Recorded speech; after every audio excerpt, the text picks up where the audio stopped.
are cities built to grow, cities built to expand outward, cities built with gates, roads, and exits that assume movement, trade, return. And then there are places that feel different the moment you enter them. Places that don't feel like they were built to welcome people back out. Derinkuyu is one of those places. At first glance, it looks like a refuge, a hiding place, a temporary shelter carved into soft volcanic rock. But the deeper you go, the less it feels temporary. The deeper you descend, the more it feels deliberate. This is not just an underground city. This is a structure that behaves like it expected the surface to fail.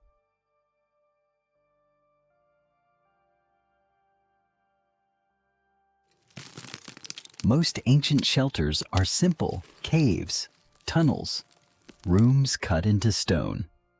Derinkuyu is not simple. Because in Derinkuyu, the most important feature is not the rooms, it's the doors.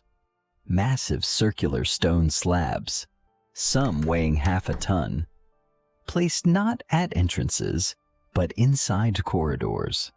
Not decorative, not symbolic. Functional. Each door could be rolled into place from the inside. Once closed, it could not be opened from the outside. No handle, no grip, no leverage. Just stone sealing stone.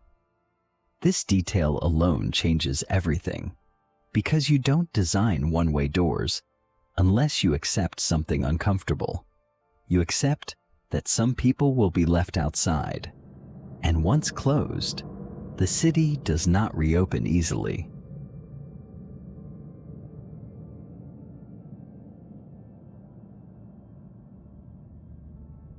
Many videos describe Derinkuyu as a hiding place, but hiding implies avoidance. Derinkuyu does something else. It controls. The tunnels narrow suddenly, without warning, wide enough to walk, then suddenly only wide enough to crawl. Ceilings drop, floors tilt, turns become sharp and blind. An intruder would be forced to move slowly, single file, bent over, disoriented. Defenders above would be upright, alert, prepared. This is not passive protection. This is active design. Someone thought carefully about what happens when another human enters these tunnels with hostile intent. That tells us something important. The threat was expected, not imagined. Expected.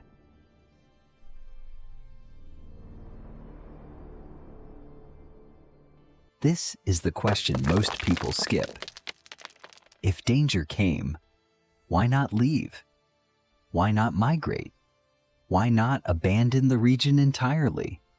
The answer may be uncomfortable. The land above Derinkuyu was valuable, fertile, strategic. Leaving meant starvation, or enemy territory, or exposure. Going underground meant something else. It meant familiarity, control, predictability. It meant choosing darkness over uncertainty. That choice suggests the danger on the surface was not temporary. It returned. Again and again, enough times that digging downward made more sense than running away. As archaeologists mapped Derinkuyu, something strange emerged. Not every room connects logically. Some chambers sit behind multiple seal points.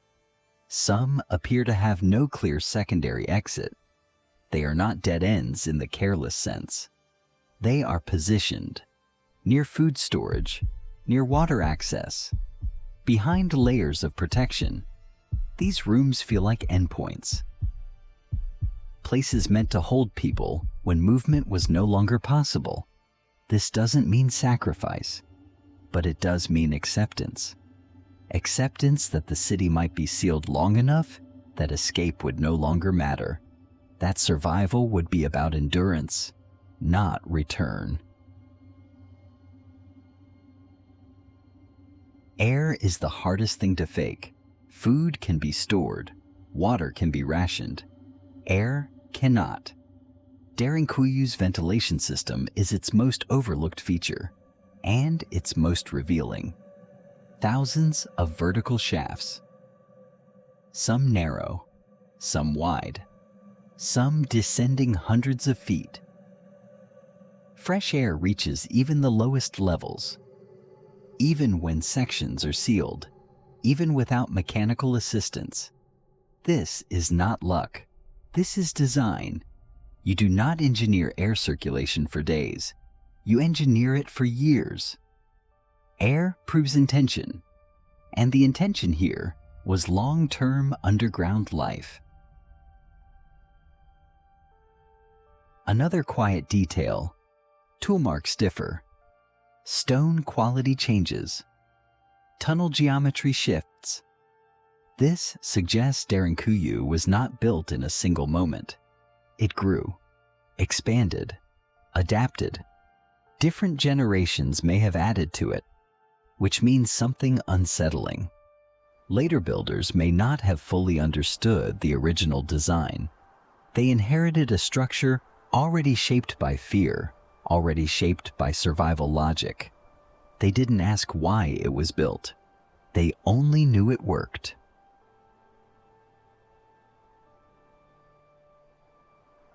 Living underground changes people.